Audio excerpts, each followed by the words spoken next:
Thank you, everybody, for joining us. My name is Josh Whalen. I'm one of the advisors here on the team at Altera Advisors, joined today by Mr. Grant Monson. Grant, how you doing? I'm doing great. Hello. So today we are here to answer a question that we get quite a bit, which is, what do I do when the next recession hits? Recession more recently has been in the headlines more. It oftentimes causes lots of fear around, is my retirement going to be ruined? I know this means a downturn in the stock market. What do I do about it? If that happens, do I move to cash and kind of wait it out? Do I have to go back to work? What else might I do? So from our perspective, actually looking in advance and walking through 5 simple steps can really help folks make a more recession-proof retirement game plan. So let's dive right into that. We're going to talk about some hypothetical case studies today. We're going to talk about some principles that can be applied, but it's really important to remember that you should be walking through this with your team to make sure that anything that you do is appropriate for whatever you personally have going on. So first and foremost, step number 1, knowing our recession history. We always feel like starting with a knowledge with what has come before helps us to make decisions going forward. So Grant, talk a little bit about the history of recessions and market declines. Well, yeah, often when people think about recession, they're thinking of a time period in history. So they're thinking about the Great Recession in 2008, or they're thinking about the recent COVID-19 pandemic and the recession that followed there. And then they're also thinking about that, of the pain that comes with that, of market downturns, which also come in along with that, which is also a normal part of a recession, as the market is pricing in future expectations of earnings of companies and things like that. And so recession means a slowdown, which means a drop in some of those prices. So when you take a look at this chart here, on the left side, we have various degrees of declines. Then as we move over, we have the average frequency. So how long did these declines in the stock market last? How often did they happen? And then next, the average length, how long did they last? And then the last time they occurred.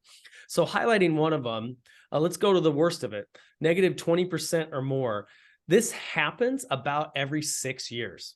So again, our expansions are much longer than the contractions, but the contractions do happen and they're a normal part of the process.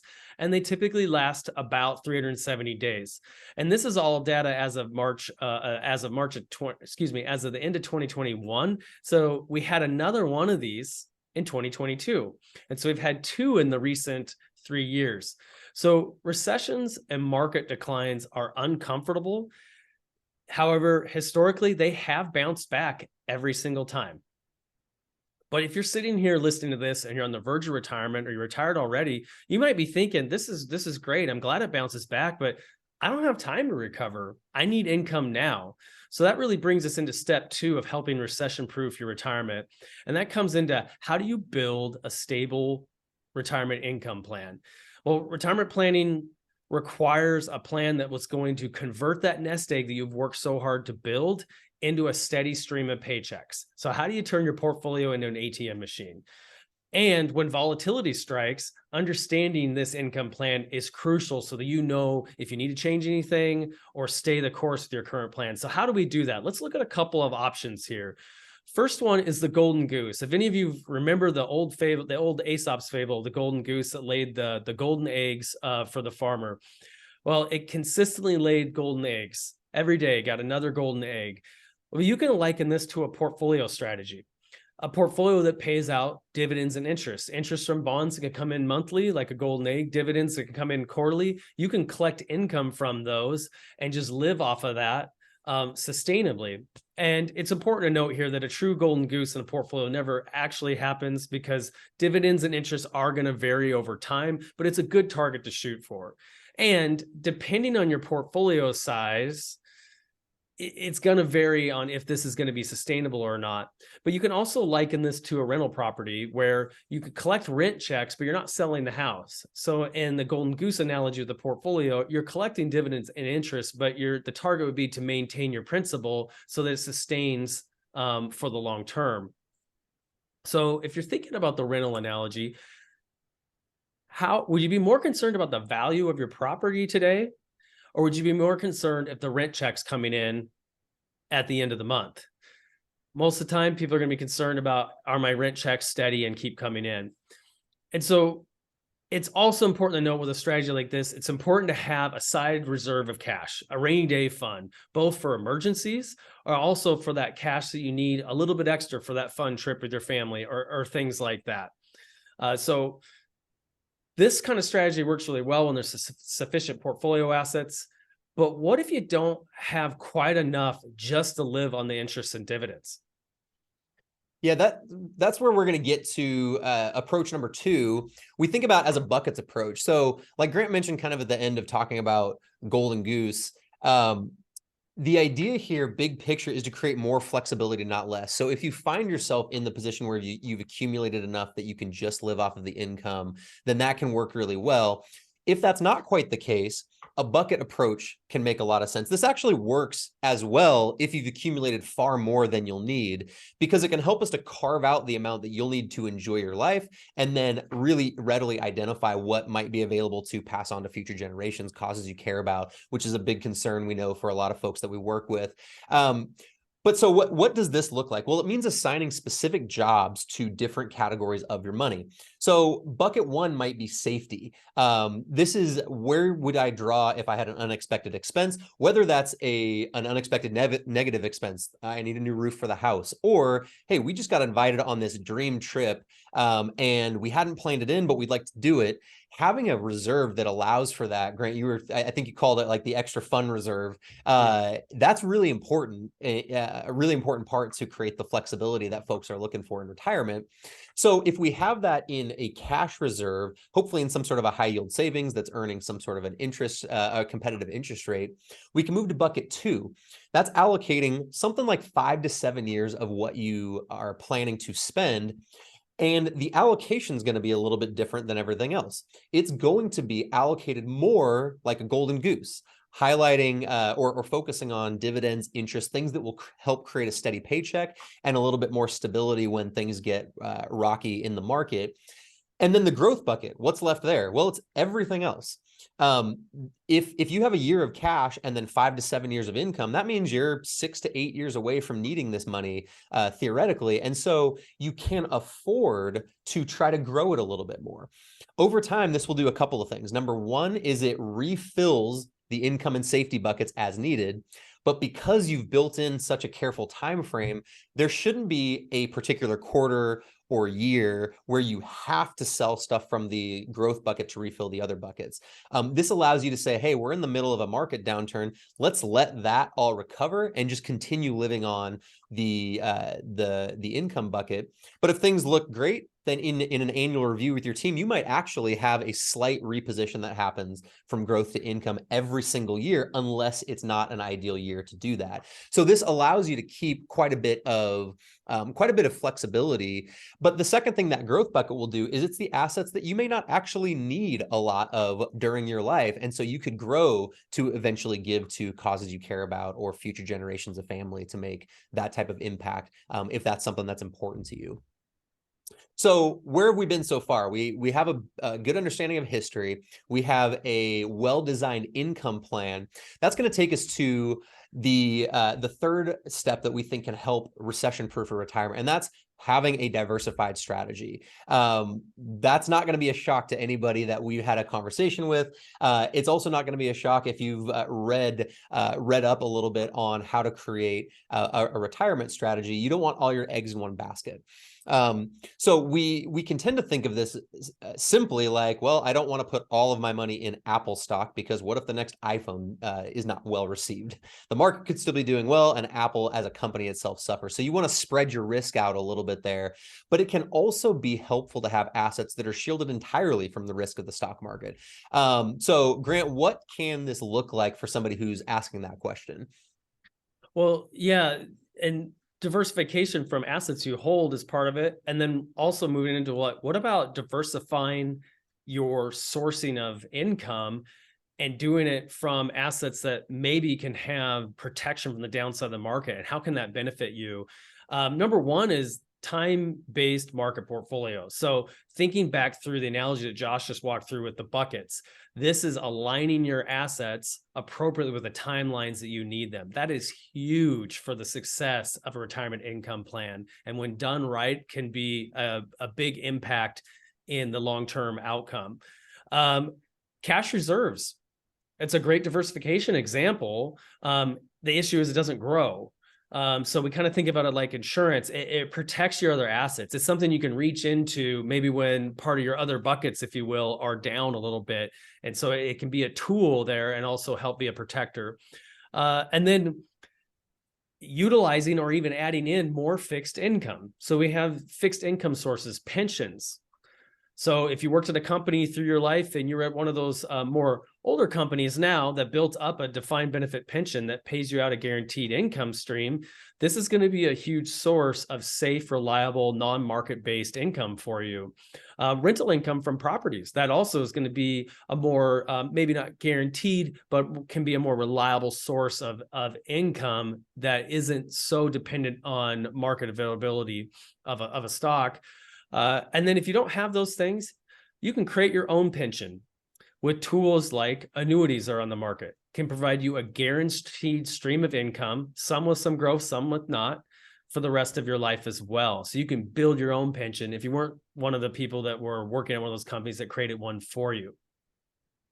And then there's market protected assets. So what are market protected assets? Well, they're assets that when the stock market goes down, like in 2022, they have a floor. They don't go down as far, or maybe they continue to grow. So they're not exposed to that full risk of the market, which can create a lot of stability for your retirement income plan.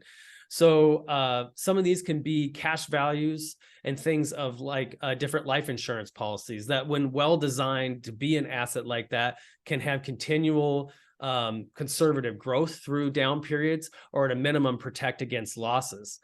So there are different tools out there that can be applied to the job to get some of the uncertainty removed from your retirement income plan. So now that we have kind of a game plan for income and designing a well-diversified strategy for sourcing said income, we find it also kind of helps to look at how some of these decline actually affects your portfolio and your retirement outcomes. So let's take a look at that. Yeah, so we kind of think about wanting to, we can talk in concept about, well, we know a market decline could impact your portfolio. The question a lot of people are asking is, what does that actually mean? Am I going back to work in 5 years because I'm out of money? Am I just spending a little less or passing on a little less when I'm, way out at age 100 or something like that? So this can be something that's a little more difficult to do if you are if you don't have the help of a team with some of these tools like ours here at Altera. But you can try to approximate something like this either through your own simulations or with the team that you work with. But regardless, if you're working with a qualified team, this should be accessible information that you can walk through to try to play out some of these scenarios in advance. So let's look at a hypothetical case study. We've got somebody who's retiring this year. They're 60 years old. They want to spend about $120,000 a year in today's dollars, and they've saved up maybe just over $3 million in their portfolio. If nothing went wrong and they earned about 5% per year, this looks really strong. Look at this. Their income's going to, or their portfolio, their nest egg is actually going to grow over time. It's going to start to decline a little bit out here, but they actually end with more than they started with. So then the question is, well, if we saw something like a 15% decline in the portfolio, what would that look like? Does that mean I'm out of money in 5 years? Or does that mean I just have a little less left over in the long run? Well, in this case, if they just saw a 15% decline instantly this year and they retire, they don't change any of their plans, they spend what they plan to spend, rather than seeing their portfolio grow over time, they still make it. They spend the nest egg down. It's getting a little thin out here. When we look at this as advisors that want to make sure folks are well prepared through up and down markets, if this is what we were expecting, this would make us a little bit nervous. But this doesn't mean you're 75 years old and going back to work. It's important to contextualize, like bumpers on the bowling alley, what are the actual bounds of impact that this would mean for my life? This also means no changes are made to the situation and there's no recovery. So what happens if, like Grant, you mentioned average recovery rates for something like this? A 20% decline in the market, historically speaking, takes something like a year to recover. Well, let's let's actually stretch that out. What if it took 3 years to recover instead of one? You stayed retired, you kept up with your standard of living, and actually everything just recovered only in that third year. It didn't happen steadily over time like it actually tends to. Well, in the long run, you had a scary couple of years, but then things bounced back, and you end up, you can see in the gray there what the cost essentially of that entire experience was. You still end with something like what you started with. So we can see that if we stick to strategies through this, that you're likely to be made whole. But what if you are you just lean a little more pessimistic? What if this is the unique time and it just doesn't recover, and this is the new baseline that we're working from? We tend to think about taking the impact of things you don't control and putting them in terms of what you do control. So what just changed? There was no recovery. There was no change to spending. So we can see there's still a 15% decline illustrated. Still, you kept up with your spending. What happened here? You worked one more year. Instead of retiring this year, you retired next year. Why does that make such a huge difference? Well, when you're on the verge of retiring, especially if you're going to retire before Social Security kicks in, every year that you extend your work life is a 2-year swing in retirement in a couple of ways. It's one more year that you're saving. It's one less year that you're withdrawing. And so that makes a huge impact in this case, where somebody could say, okay, well, if this didn't recover, I want to plan like it's never going to recover. So what do I need to do? Do I need to work 10 more years? Can I never retire like I planned on? And from what we can see here, it's actually one more year of work. So if you have access to this type of illustration and ability to simulate this type of a thing, you can apply your knowledge of history and your strategies, but then actually put some context around what would actually happen if something something bad in the market were to happen and never recover. We find this helps people build the confidence to be able to ride out the storm. So with all of these things kind of stacked up on one another, we know that we're doing things to plan for the future. But what happens when this actually happens? We know during most people's retirement, a recession will hit. So what do we do about that? Well, we find that making a freak out plan can help. Now, we're both CFPs in the room. This is not a phrase we pulled from the CFP handbook, but it is what it feels like when a recession hits. Am I going to be okay? Is this time around different? Are we going to end up bagging groceries when we're 85? So having a plan for how you might react in advance is really helpful. But Mike Tyson famously said, everyone's got a plan until they get punched in the face. Rewind the clock back to 2008, 2009. A lot of people had a very well laid game plan for how they were going to source their income. Then the market started tanking and their anxiety started building, and it continued tanking and their anxiety built even further. Let's kind of think about two possible outcomes. The people who stuck to their strategies carried a lot of stress during that time. We were there, we saw it.